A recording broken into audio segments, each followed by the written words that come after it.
I pressed myself against the cold wall, my breath caught in my throat. The front door slammed shut. He was home. 5 hours earlier than expected. I hadn't moved fast enough. I hadn't pulled away in time. His lips were still lingering on mine when the sound of my husband's footsteps echoed down the hallway. He wasn't supposed to be here. He had a meeting across town, the kind that usually ran late into the evening. Something had changed. Something had gone terribly, horribly wrong. I felt the weight of the man beside me stiffen. His fingers, still resting lightly on my waist, twitched before he dropped them. I forced myself to breathe, to think, but my mind was a tangled mess of panic. The door handle rattled. "Are you home?" My husband's voice was calm. Too calm. My pulse pounded in my ears. "Yes. I wasn't expecting you so soon." I winced at how unsteady my voice sounded. Silence. The kind that stretches, suffocates, pulls you under. But the worst part? I had no idea what he knew. Yet. I straightened myself just as the door swung open. My pulse hammered in my ears. I forced my breathing to steady, willed my face into something neutral. Beside me, my so-called partner in crime had already moved away, but the electricity between us still hung thick in the air. My husband stepped inside, closed the door behind him with deliberate slowness, and set his briefcase down on the table. His eyes locked onto mine.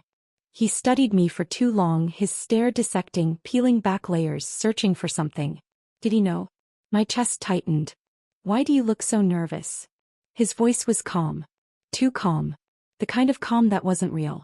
The kind of calm that preceded something terrible. I forced a smile. "I'm not. Just surprised. You said you'd be back late." His head tilted slightly. Change of plans. Cold prickled at my skin. Something was off. Then his gaze shifted. My stomach dropped. He saw it. His eyes landed on the one mistake that unraveled everything. A shirt. Not his. Draped over the chair, too casual, too obvious. His stare snapped back to me. Who was here? I froze. And this was just the beginning. A few days ago I never would have imagined it would go this far. I had always been a faithful wife. Faithful but forgotten. My husband saw me as a business partner more than a woman, someone to build with, to strategize with, but not someone to desire. Somewhere along the way we stopped looking at each other the way we used to. And then he arrived. He was different. He didn't just listen, he understood. That night we stayed late at the studio, surrounded by forgotten sketches, designs my husband had once dismissed without a second glance. "Why were these never used?" he asked, tracing the faded lines with his fingertips. I exhaled. He said they didn't fit the concept. Too emotional. His gaze met mine. "And what do you think?" It was such a simple question, yet it cut through me like a blade. The lines between professional and personal blurred in an instant. "You deserve more," he murmured. And then, before I could react, his lips touched mine. A fleeting moment, sharp and reckless, but it changed everything. I pulled away, my hand covering my mouth. "We can't." He said nothing, but his eyes told me he disagreed. I ran that night, but deep down I knew I had already crossed the line. And now, standing in front of my husband, I could see it in his face. He was waiting for my answer. He already knew the truth. He knew more than I could have ever imagined. I inhaled slowly, forcing my heartbeat to settle. No one was here. It must have ended up here by accident. Maybe one of the workers forgot it. My voice sounded steady, but inside, everything was unraveling. My husband didn't blink.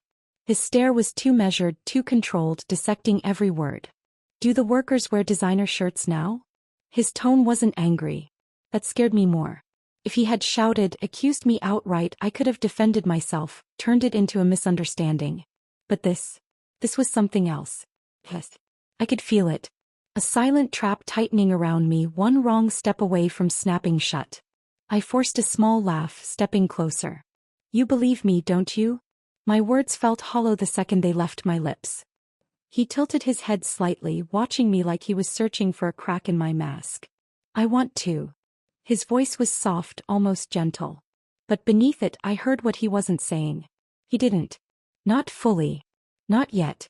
But doubt had already taken root, and soon, it would grow into something that would destroy me. I knew I had to do something. The doubt in his eyes was growing, creeping into the space between us like an invisible force.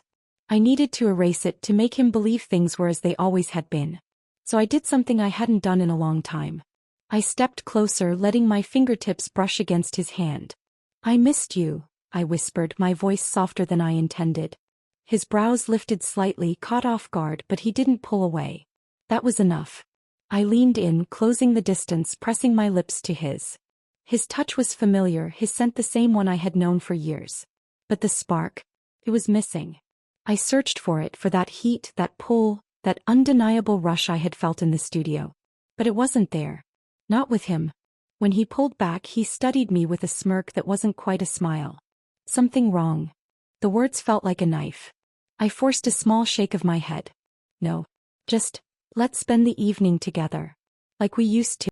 Like we used to." He nodded, but I saw it. The hesitation, the unspoken suspicion. He didn't believe me. And soon he would know the truth. A few days passed, and just as I started to believe things had settled, he made the suggestion. Casual. Effortless. Like it was the most logical thing in the world.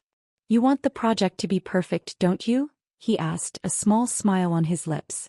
"You and my nephew should go. Handle the final details together." My stomach tightened, but I couldn't say no. He was giving me exactly what I had been fighting for: control over my designs, a chance to bring my vision to life. Refusing would raise questions. Agreeing felt like stepping off a ledge. So I nodded.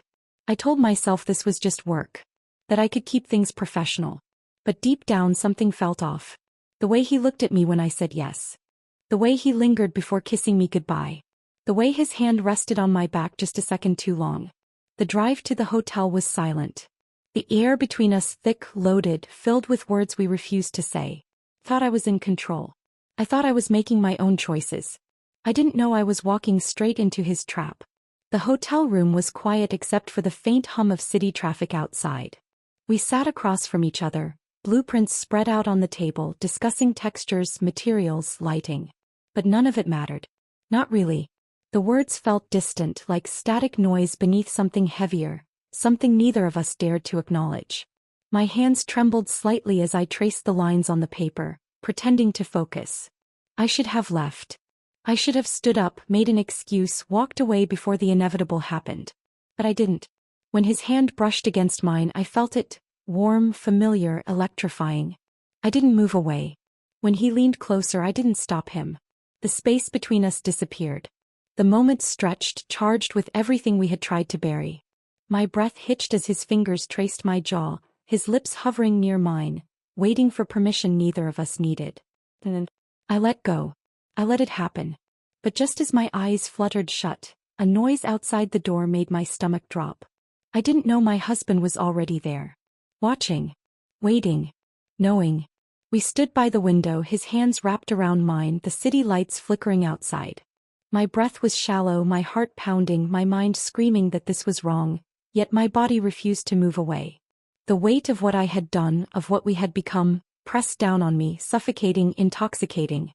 I knew I should have stopped it. I knew I should have walked away long before we reached this point. But it was too late for regrets. Too late for anything. I felt his grip tighten slightly, his thumb tracing small circles on my skin, sending a shiver down my spine. I looked up, ready to speak, but before I could say a word, the door behind us swung open with a force that made the walls shake. I turned too fast, my stomach plummeting. My husband stood in the doorway, his face unreadable, his eyes locked onto mine. He knew. He had known. Maybe for days. Maybe longer. My throat went dry. I couldn't breathe. My nephew stood still, his expression frozen, yet he didn't try to explain. He simply looked at me, waiting. But what could I say? What excuse could possibly exist? My husband didn't need words. He simply nodded, his lips pressing into a tight line. That's all I needed to see. Then, without another glance, he turned and walked away. And in that moment I knew. There was no coming back from this. He would never forgive me. By morning he was gone. My husband, my nephew, both had disappeared from my life as if I had never existed to them. My husband had packed his things in silence, not a single word, not a single glance. No accusations. No yelling. No fight. He simply erased me.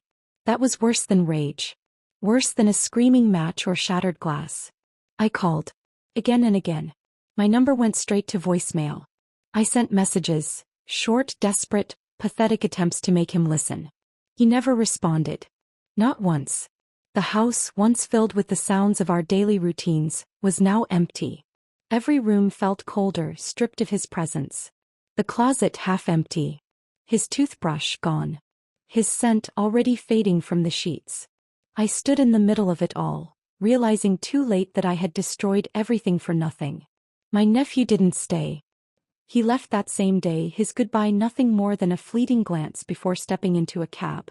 No explanations. No lingering touches. I had lost them both.